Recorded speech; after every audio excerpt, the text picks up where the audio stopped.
It's called The Christian Christmas Tree. Long ago, in a deep, dark forest, lived two little children. Their names were Billy and Marie.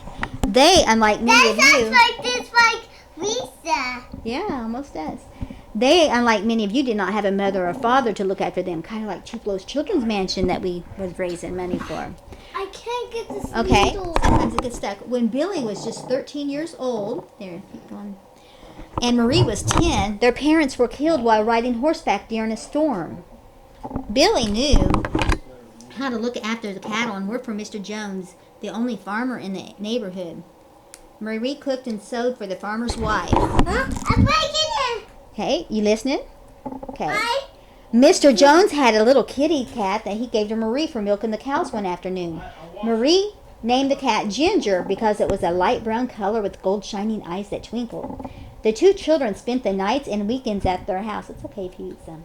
Because they could not bear the thought of leaving it.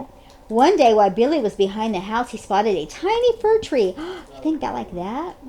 It was beautiful. He yelled, Marie, Marie, come look at this little tree. Wouldn't this have pleased Mom if she were here to see it? Marie clasped her hands in delight as she proclaimed, why, it is splendid. We must take very good care of this tree and make sure nothing harms it. Billy agreed and said, yes, I will make a small fence to place it around it to keep the wild animals from tromping it down. Marie said, oh, good, but don't put it too close. Give the tree plenty of room to grow. It's okay if it breaks off a little. Let's just get another piece. It's going to break. It's going to break. No, it shouldn't. Okay, just a second on my story. There you go. There you go. There you go. But some of them are bigger than the others. Good. You guys are doing good. Okay. Do pretty good reeling there. And I want to do that one too. Okay, well, we have plenty of yarn. Okay. So after a few, okay. Wow, why did my sister? So they put a fence around the tree, but they didn't put it very close. To keep on going until you get it as long as you, where we can wrap around some around the tree. Yeah. Okay. So one day the snow began to fall and the air was cold and the ice formed upon the water. The wind rocked the trees to and fro. Billy was due to come home from work at any moment, and Marie was becoming anxious. What if it gets so dark he can't follow the trail, she worried. Then an idea popped into her mind. Why, yes, that's it, she exclaimed. She went to the cupboard, that's a cabinet, and she took out some candles that Farmer Jones had given them last year for Christmas. They were tiny candles with little shields around them. See, little shields around them to keep the flame from being blown out. I will put these out on the fir tree, she thought. These candles are the perfect thing to help Billy to find his way home. She took the candles outside and began placing them around the branches of the fir tree. When she finished, it lit up the sky so much it gave the impression that the forest was on fire. Billy, who had been having difficulties finding his way in that dark, when he saw the lights on the tree, he was so amazed. He's like, oh my, oh no, the house might be on fire. What is causing all that? What is those lights? And anyway, I'm just going to wrap this around. It's not very neat right now. We can straighten it up in a minute. Okay, so anyway, let's get back to my story. He says, I hope our house is not on fire. He hurried along faster until he came to the end of the trail. Oh, thank God, he exclaimed. That isn't a fire. That's our fir tree with candles. Boy, that was a smart thing for Marie to do, even if I do say so myself. Hello, Marie, I'm home, he called. Hey, thanks a lot for helping me find the way home. It sure was dark and cold out there in the forest, and I was scared to death. Marie hugged him and said, oh, Billy, I'm so glad you're safe. Then Billy and Marie had an idea that she'd given him. You know, Marie, in this weather, it will be hard for the animals to find food, so I was thinking, why don't we expand on your idea and put food out for the birds and small animals so they won't starve? Marie agreed. Why, Billy, that's wonderful. We can string food like popcorn and Fruit Loops and wrap it around the tree. I will make some cookies.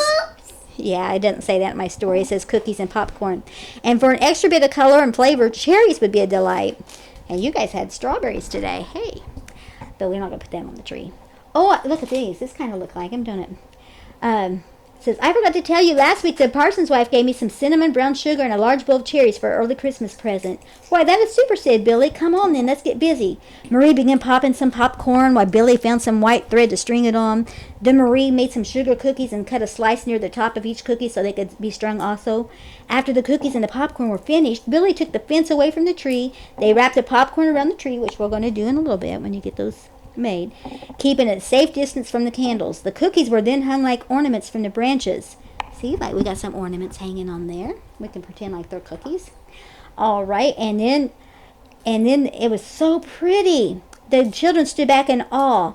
Even Ginger meowed because she liked it too. It's okay. We'll just get another one. We'll get some more. And then it says, so they sang songs and thanks God to the tree. Oh, the children smiled and decided that since the tree was so pretty, they would offer it to God. For like the star that had led kings and shepherds to the manger long ago, this tree had led Billy home from work. So they sang and gave thanks to God for the tree. Okay, the story's almost over. After Billy and Marie went to the house to prepare their supper, there was a knock on the door. Billy went and answered it. An old man with bright blue eyes stood before them. He said, "Are you Billy and Marie by any chance?" "Yes, that's us," they said. "But why do you ask?"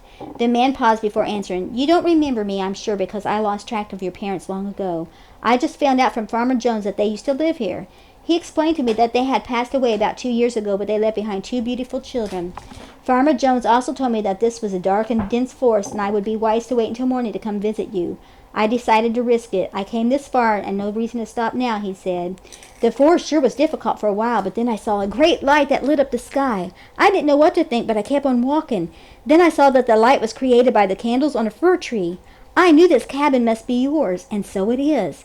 Well, children, did you decorate the fir tree, and for why? And if so, why? For what reason?" Billy answered, "Yes, we decorated the tree so the animals could have food to keep them from starving." And Marie added, "I thought of the candles to guide Billy home from work tonight in the storm." Billy agreed. "That's right. We also gave God thanks that we had the supplies to decorate the tree. Now we call it our Christian Christmas tree." Okay, well, some of it, we get another one. Get a bigger one, bigger whole one. You can eat that one, yeah. Okay, where am I at on this? I'm almost done. He says, "We call our Christmas tree Christian because it's given its all. Supporting those candles and letting animals climb through its branches can't be all that easy." These two. You can't. You can eat some out of here. It must be a Christian to allow that, don't you think? Yes, that seems like the proper name. That's so good. Yeah, butter popcorn's good. Marie spoke up. "I have a question for you, sir, if you don't mind." The old man asked, "Oh, and what is that?" "Who are you, and why are you searching for us?" Marie wanted to know. The man chuckled again. "Oh, my children. I've been searching for many years. I happen to be your grandfather, your mother's father, guided here by the lights from your Christian Christmas tree." The children laughed until they almost cried. Then Billy said, "Yes, Mother spoke often of you. She told us that after she got married and had us children, she took us to see you several times, but then you became very ill and almost died, and you were sent away to get your strength back. Father was transferred here for work, and Mom couldn't find your new address to send you letters or anything. Then 2 years ago, Mom and Dad were killed in a freak accident. A tree crashed down on them while they were riding horseback in the forest. Because of the storm, we had to stay home. Farmer Jones was the one who found them and relayed the news to us. Farmer Jones was so kind. After the funeral, he said we could go to live with him on the farm with his wife and him. We do stay there sometimes, and I work for him every day, and Marie helps Mrs. Jones with the smaller task. Farmer Jones also gave Marie our cat. Farmer Jones also gave our cat, the cat to Marie, and that cat keeps us company when we are here by ourselves. "But where were you all those years?" Marie asked him. The grandfather answered, "Well, honey, I was so sick I had to be sent to Riley Hospital in Indianapolis. No one was allowed to write or visit me. I was so ill. My only hope was to hurry up and get well so I could visit my daughter and her family again. After I was released from the hospital, I heard that your family had moved again, but no one seemed to know exactly where. So this past year I had detectives work on the case and locate you for me. They didn't tell me that your parents had been killed." He paused for a moment, choking back the tears. Just a couple more. You're pretty good. I'm almost done with the story. How about keep on working until I'm done with the story? I'm almost done. Okay. Well, yeah, you're working so hard. Is it too much? Well, you can stop. I need a break. Okay, well, you take a break. I'm almost done. "They didn't tell me that your parents had been killed," he choked back the tears. "Well, anyway, I'm fine now, and I have I'm well from my sickness, and I have a large farm about 45 miles away from here. Will you come and live with me? I am so lonesome with that huge place to myself. Please say that you will." Billy and Marie looked at one another to make sure they both felt the same way about it. Then Billy answered, "Yes, I believe we will, if we could please take Ginger, our cat, and come back every year to light and decorate our Christian Christmas tree." Grandpa laughed and said, "Of course, that's a fair deal." So Billy and Marie packed up their belongings, took the candles and empty strings off the fir tree. Then Billy put the fence back up as a precaution against harm for the tree, and they went to live with their newfound grandfather on his lovely farm, and they thanked God for bringing them all together. The end. Clap, clap, clap, clap, clap, clap, clap, How clap. did he was almost going to die? He was sick. Some people get Very sick. sick, like Pops.